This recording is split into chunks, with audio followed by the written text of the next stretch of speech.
Estudios Bíblicos Logos presenta.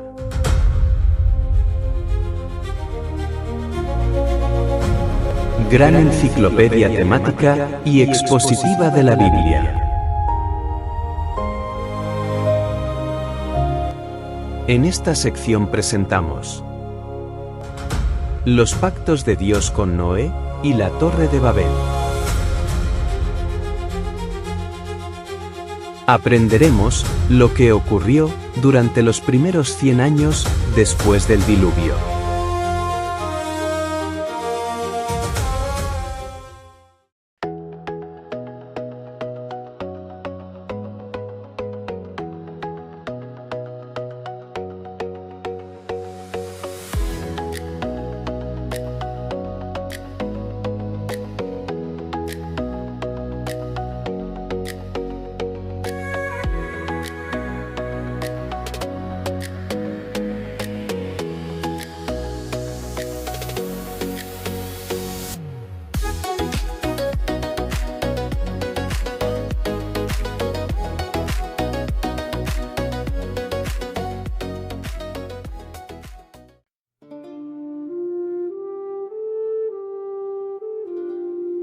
El pacto de Dios con Noé y las nuevas leyes.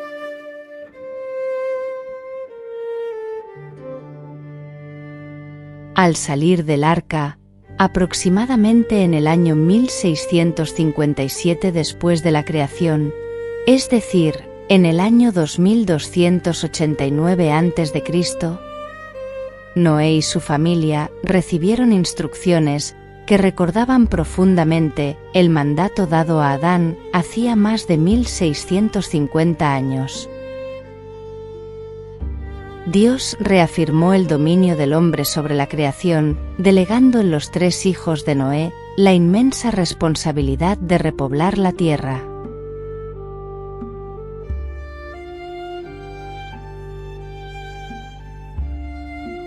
Existe una diferencia radical entre el mandato dado en el Edén y el dado en el Ararat.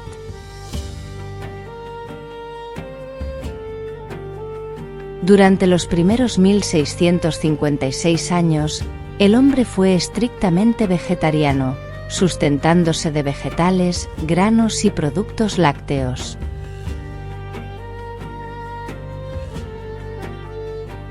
Aunque sacrificaban animales para Jehová, no consumían su carne.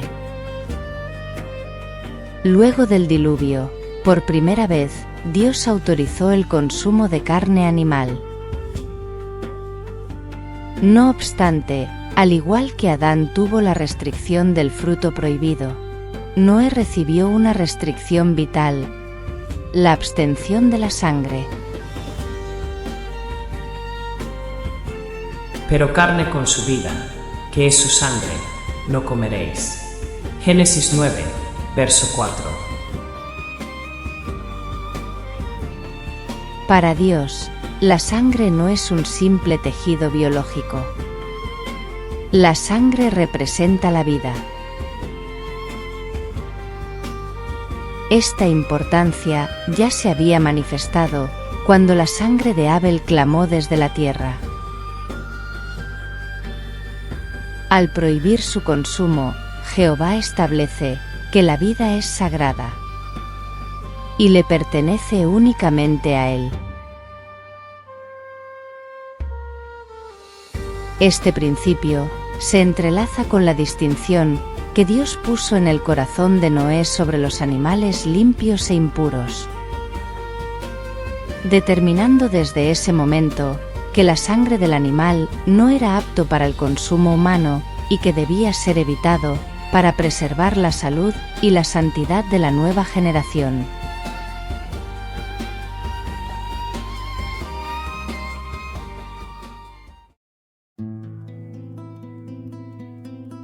Los herederos del Nuevo Mundo y la señal del pacto.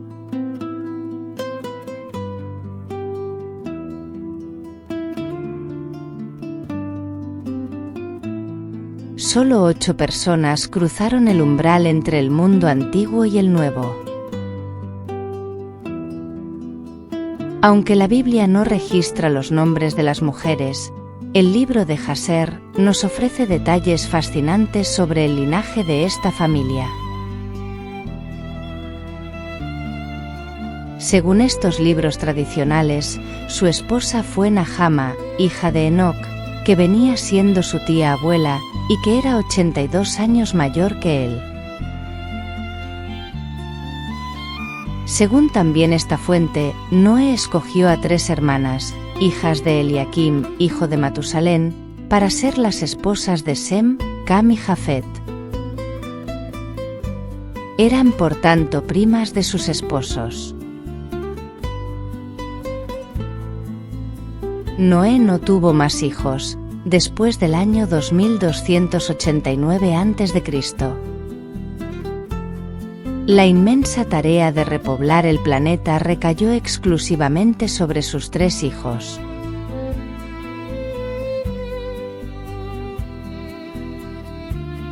El segundo pacto, la garantía de la preservación. Jehová estableció con Noé un pacto perpetuo.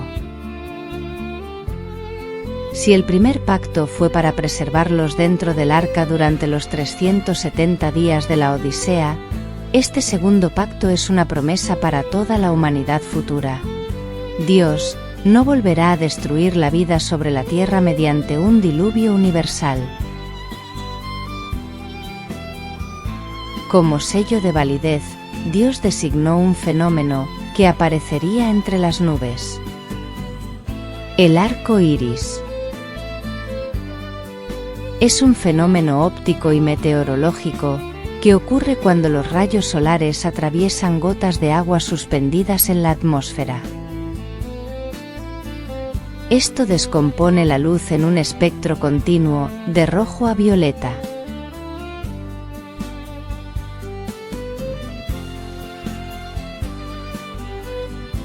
Aunque hoy experimentamos inundaciones devastadoras en regiones bajas, estas son eventos locales. Nada se compara con el diluvio universal, donde el agua alcanzó los 8.855 metros de altura. Casi 9.000 metros sobre el nivel actual. El arco iris nos recuerda que, a pesar de las tormentas, el juicio total por agua ha quedado atrás.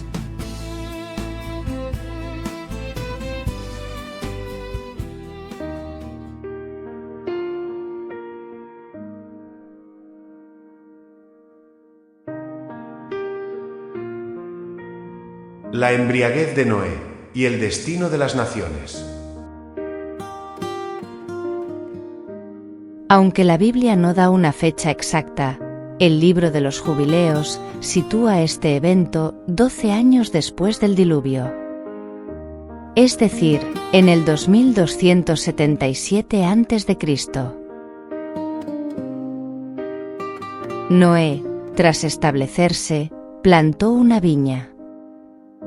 Y en la alegría de la cosecha, ofreció holocaustos a Dios. Sin embargo, el exceso de vino lo llevó a un estado de embriaguez y vulnerabilidad, quedando desnudo dentro de su tienda.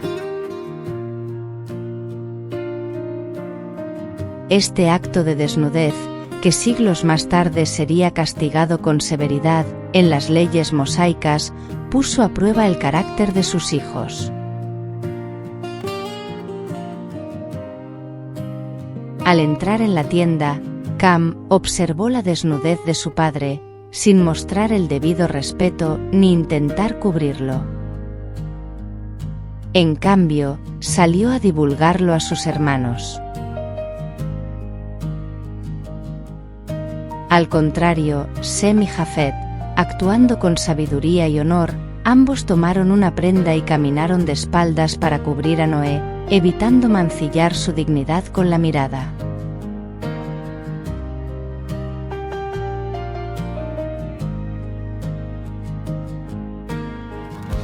La maldición de Canaán. Un dilema teológico.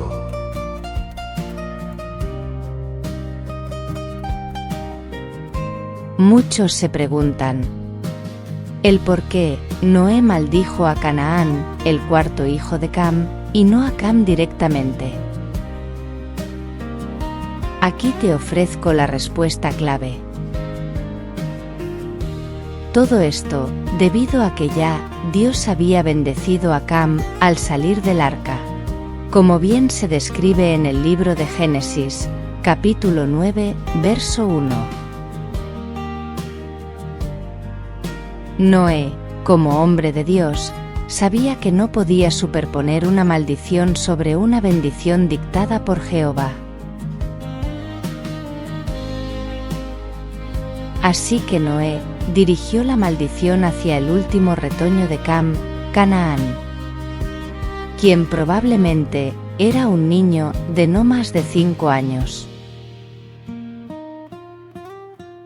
En aquella época, la palabra de un patriarca tenía el peso de un decreto divino. Canaán fue predestinado a la servidumbre. Un estigma que marcaría a su descendencia durante milenios en las guerras y conflictos de la historia bíblica.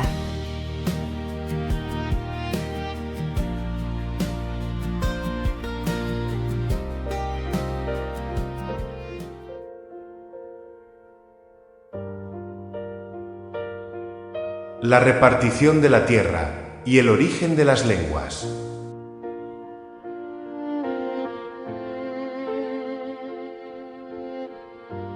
El nombre del uno fue Peleg, porque en sus días fue repartida la tierra. Génesis 10, verso 25.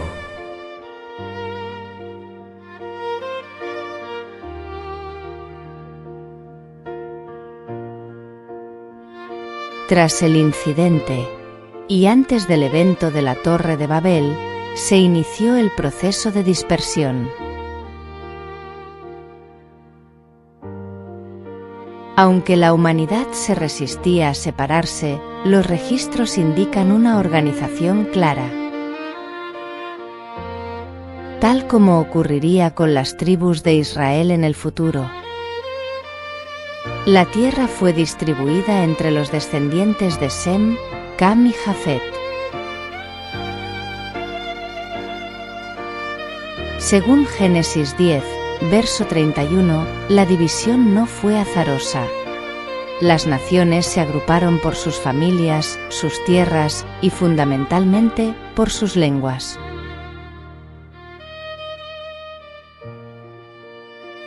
Este proceso de dispersión forzada marcaría el fin de la unidad lingüística y el comienzo de la diversidad cultural y nacional que conocemos hoy, cerrando así el ciclo de la primera generación postdiluviana.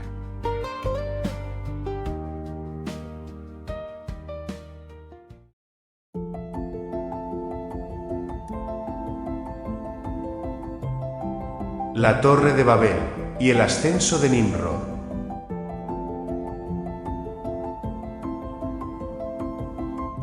A medida que las familias de los hijos de Noé crecían, en lugar de esparcirse por toda la tierra, como Dios había ordenado, se concentraron en una región estratégica: la llanura de Sinar.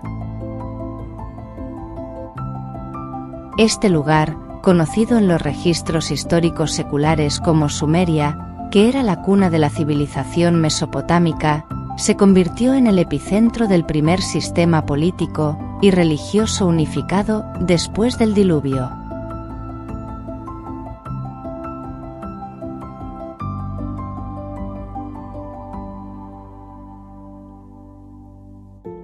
Aproximadamente 100 años después del diluvio, cerca del año 2190 a.C., surge la figura de Nimrod, nieto de Cam.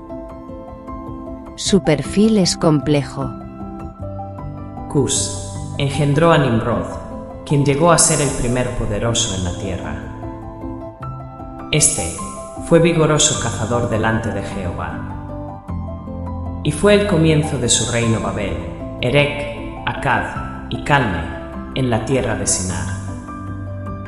Génesis 10, versos del 8 al 10.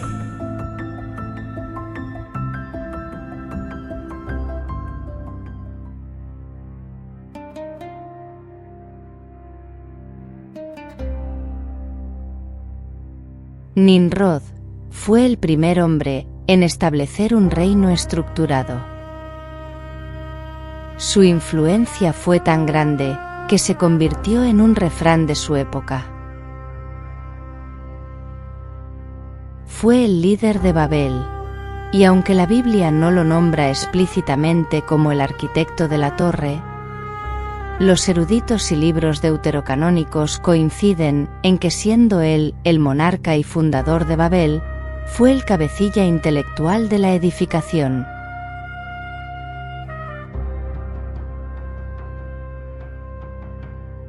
Nimrod comenzó como un servidor de Dios y un protector. Un cazador de fieras que amenazaba a la población. Pero el poder absoluto terminó por cegarlo, llevándolo a liderar una rebelión abierta contra el mandato de Jehová.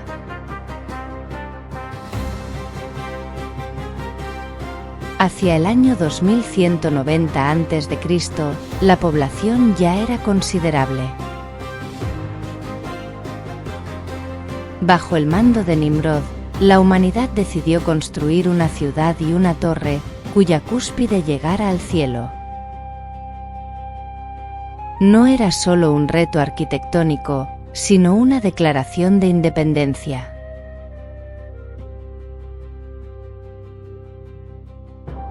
Hubo una concentración de poder.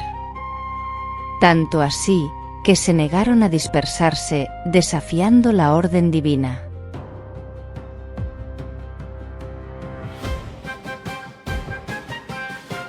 Querían hacerse un nombre propio, desplazando la gloria de Dios por la exaltación humana.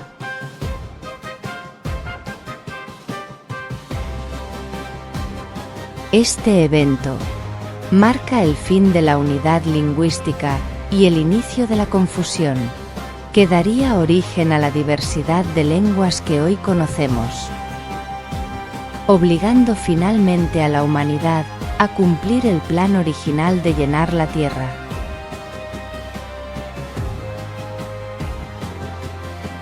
La confusión en Sinar. El origen de Babel. Aproximadamente en el año 2190 a.C., 100 años después del diluvio, la humanidad compartía un solo lenguaje y un mismo propósito. Aunque no conocemos la cifra exacta de habitantes para ese entonces, el hecho de que pudieran fundar ciudades y emprender una obra de tal magnitud sugiere que ya sumaban varios miles de personas. Y dijeron: vamos, edifiquémonos una ciudad y una torre, cuya cúspide llegue al cielo, y hagámonos un nombre. Génesis 11, verso 4. Bajo el liderazgo de Nimrod, el objetivo no era solo arquitectónico, sino de preservación propia y rebelión. Temían ser esparcidos, contradiciendo la orden de llenar la tierra. Cuando dice la Escritura, hagámonos un nombre, representaba el deseo de la gloria humana por encima de la divina.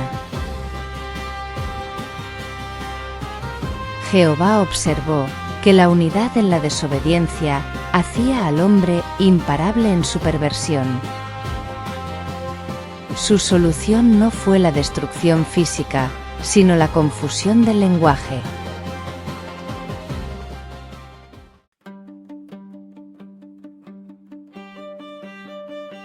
Descendamos y confundamos allí su lengua, para que ninguno entienda el habla de su compañero. Génesis 11, verso 7.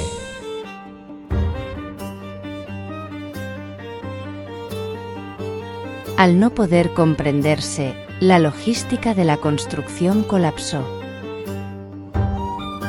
Esta confusión fragmentó a la sociedad desde sus cimientos, obligando a los grupos familiares a separarse según su nueva lengua. De este evento histórico espiritual nacen conceptos que marcarían la geografía bíblica. Primero, del nombre de Babel surge Babilonia. El nombre Babel quedó como un monumento a la confusión. Con el tiempo, este sitio se convertiría en la poderosa Babilonia. En segundo lugar, del nombre de Sinar, surgiría Mesopotamia. En la época de Abraham, el término Sinar perdería relevancia frente a la denominación Mesopotamia. Este nombre es geográfico y significa entre ríos, y define la región donde la humanidad se reagrupó tras el caos de las lenguas.